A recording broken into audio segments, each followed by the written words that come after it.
Today I'm going to be talking about pretty serious and sensitive subject, abortions and miscarriages, and specifically what happens to the soul before, during, after an abortion and a miscarriage, and why these might happen from a spiritual perspective.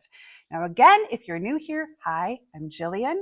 I talk about all things reincarnation and spiritual and how we plan our lives before we're born and all the things that you need to know to make the most of it.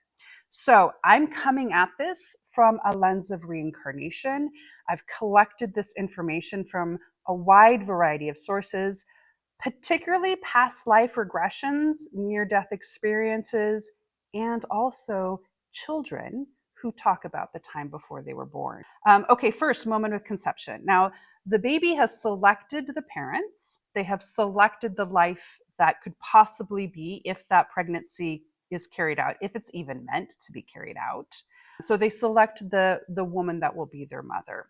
They're aware when conception happens, which is a little like, I don't know, I don't want to be thinking about some soul watching me while I'm having sex and thinking about I'm about to hook up into that body. Seems a little strange. But in any case, apparently that's what happens. When conception happens, they then connect to that body, those tissues, the cells, whatever stage of development you want to kind of classify it as, but they connect to it with the silver cord. They do not come into it at that point. You have to remember, this is a conglomeration of cells at this point. It's not going to be very comfortable for a soul to hang out in. The afterlife is really lovely. It's wonderful and it's peaceful and it's full of love. Why would you pop out of that and into a bunch of cells before you need to? There just simply is no need for the soul to be in the body at that time. So they don't. But they're around. They're tuning into the mom. They're connecting with her. They're connecting with her energy field. At this point, if the abortion or the miscarriage happens, the soul disconnects and moves on back to the other side. Perhaps there's a little bit more dialogue or work with the mother. I am going to get into what the soul expected of the pregnancy.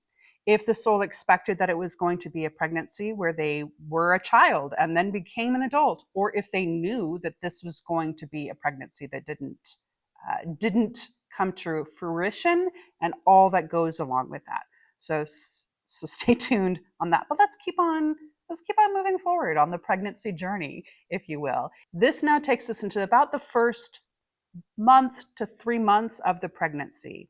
Again, too early for the soul to really come in and hang out in the body because there's not a lot going there. It's still a lot of, developing tissue, but it's starting to kind of pop in and out. I mean, back in conception, it already began providing a blueprint to the tissue so that the tissue could grow into the type of body that was agreed and designed before the conception even happened, a framework, if you will. So then in the first 3 months of pregnancy, the little baby is growing, it's developing. And the soul will check in periodically with the mother. It's still hanging out on the other side. It's not like it's with the mother all of the time. It's just kind of like, hey, how's it going? What's going on in there? Like dipping a little toe into the physical world, if you will, getting kind of oriented and connected with the mother. It's not unusual for pregnancies to end in the first 3 months. So again, the soul isn't necessarily going to be overly committed and present at this time because pregnancies are not successful, which of course is the topic of this video. But even though we're talking about when things end by this point, I think it is interesting to know how the rest of the pregnancy story carries out and when the soul actually firmly roots itself into the physical body. Okay, so 3 months have gone by, the baby's getting bigger. It's now at the point where the soul will come into the baby and start kind of slipping on the body like a pair of clothes, which is kind of interesting because when you hear near-death experiences, they'll often talk about leaving their body was like taking off clothes. It was like putting a garment to the side that they're no longer wearing. Well, in the pregnancy is when they begin to put the clothes of the body on and begin to like make sure that it fits them and they fit it and really kind of begin to meld and get that connection with the physical body.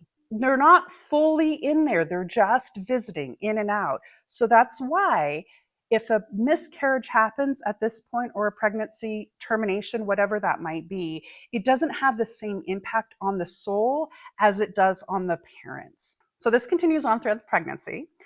And the larger and larger the baby's body gets, the more and more the soul begins to come in and hang out in that body and spend a lot more time, and is getting used to the mom, is getting used to life, and is getting ready to say goodbye to the lovely, delicious area on the other side and get ready for this wild ride that we call human life.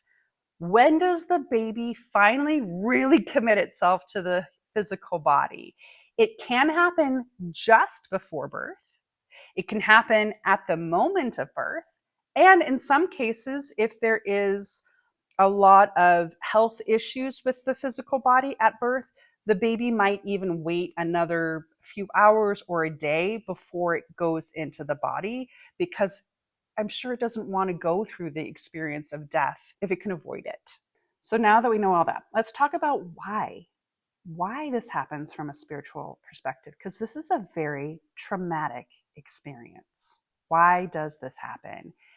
And does the soul know that this is the potential before it comes into form? The answer is yes. So there is a pre-birth planning process that the soul goes through with its guides, and God even pops in. I'm working on a whole video about that. But in this pre-birth planning, the soul chooses the parents, the soul chooses the body. The soul can also choose that it wants to have an experience where the pregnancy is not successful. So the soul may actually pick that this is going to be not a pregnancy that ends in a childhood and an adulthood.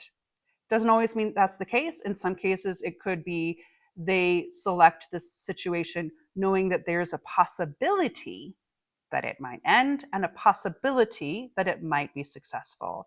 And sometimes it's even intentional that they want to be associated with the pregnancy that's going to be terminated. Why? That sounds wild. Well, for a few reasons. One, there could be some karmic balancing. There could be a previous life where there was a mother who lost a child and went through that devastation. And it could be that the mother comes back to reincarnate as the child of the child, if that makes any sense. Mother child, that we just flip the dynamics so that there's a balancing that happens, this experience. It could also be that the soul is choosing this for the benefit of the mother. That sounds weird. Why would this benefit the mother? This is a traumatic experience. Well, we do set up traumatic and challenging experiences sort of to break us in a way, break us open. And it's not the breaking of us that's the reason that we do it. It's the healing, what we have to go through to heal, and what we have to learn and grow and understand in order to get through that process is often what the intention and the reason is to go through so much pain. So it could very well be that the soul, because the soul loves you, because the soul has a connection with this mother, says, I'm going to agree to have a connection to this particular body, this fetus, this conception, in order to provide this other soul, whom I love very much, this very challenging experience so that they can gain wisdom and healing and growth through it. So that could be part of it as well. And another reason is that the soul might want to dip its toe into the physical world and start getting ready for the next incarnation. Maybe it's been on the other side for a while. Maybe it doesn't want to be here. You can't believe it. This is kind of crazy town down here. But maybe it's like, okay, you know what? I'm going to be associated with a body that's not going to be successful, just so that it can start getting used to being in a body, just so it can start trying it out and kind of getting oriented to that world again without having to fully commit yet. Interesting thing, really interesting thing. And this came out particularly in the children talking about before they were born. It is pretty common, it sounds like, that these souls associated with these bodies show up again. So that if you have a miscarriage and then have a pregnancy that's successful later on, it could be the same soul that came back when the conditions were better, when you were ready, when you've gone through what you needed to go through, when you healed what you needed to heal, whatever it might be, for you to have this successful pregnancy. It could also be that they are born to another relative in your family. I read of one situation where the child talked about how they were going to be the grandmother's child, but then the grandmother had an abortion and ended up being incarnated as the daughter's child, the granddaughter, if you will. But yes, so that it is common for a soul to come back, and if it's really wanting to be born into form, and it's saying, "Hey, I want this particular body. I want to have this particular life experience," if it's available, and then if it's like, "Oh, that opportunity passed me by. I'm going to hop on the next train that's available and take that one." They might find another way to enter into the life of the mother and might not be as it's the mother's child. Let's talk about miscarriages specifically. So, one of the things I want to make really clear, this is not a karmic punishment. This just wasn't the right time. Maybe it wasn't the right time for the soul. Maybe it wasn't the right time for the mother. And maybe it was simply a physical thing. And perhaps some of the lessons that are presenting themselves in this sort of situation is learning acceptance, learning surrender, connecting to love. So there's no one answer to why miscarriages happen on a spiritual level, other than it's providing an opportunity for a very challenging experience that supports your growth and development. I know you don't want to hear that. This is something that is, for your personal growth.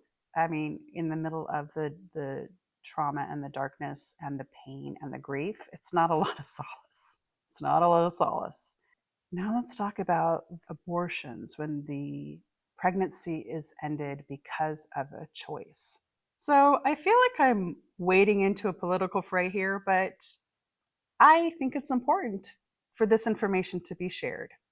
So I'm going to share it. The other side does not see abortion as murder. They actually come at it with a lot of compassion. This is not a decision any woman makes lightly at all, and this can be a very profoundly destructive experience for some women. So the other side isn't looking at this with judgment or punishment, but rather with compassion and love that the human being is going through this. So why specifically do abortions happen? It could be that she wanted to learn about forgiveness. It could be that she wanted to learn about acceptance. It could be that she wanted to grapple with the idea of motherhood and see if that is something that was aligned with her soul. There are so many unique situations for why a pregnancy happens. It comes in all shapes and sizes. The lessons and the reasons come in all shapes and sizes.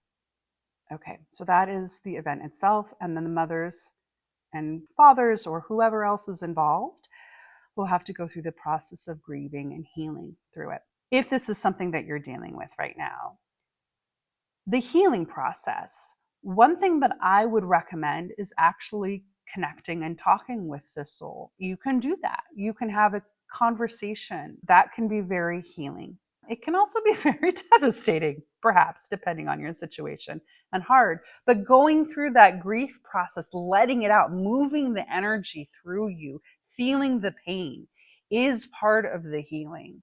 So walk into that so that you can release it and move forward, and so that it doesn't get stuck inside of you.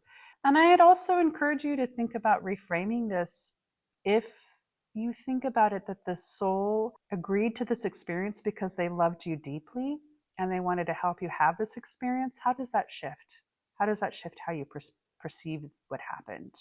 That it's not that they're angry with you or they're mad at you. Like those children, when they talked about, none of them seemed upset about it or blamed the parent when they were talking about, "Oh, you had a chance to have me before and you didn't," right? Something happened, whether that was a miscarriage or abortion. They're just like, "Oh yeah, I couldn't come in that time. I couldn't come into that time, so I came in this time." Sit with that as well, knowing that the soul has just a lot of love and compassion for you and is looking forward to interacting with you in some other way in the future. If you are curious about these really heavy, serious subjects, like miscarriages and abortions, you might also find my Truth About Suicide video, what really happens after suicide, interesting. I'm going to put that right here. It's a popular one. All right, thanks. Look forward to seeing you in the next video.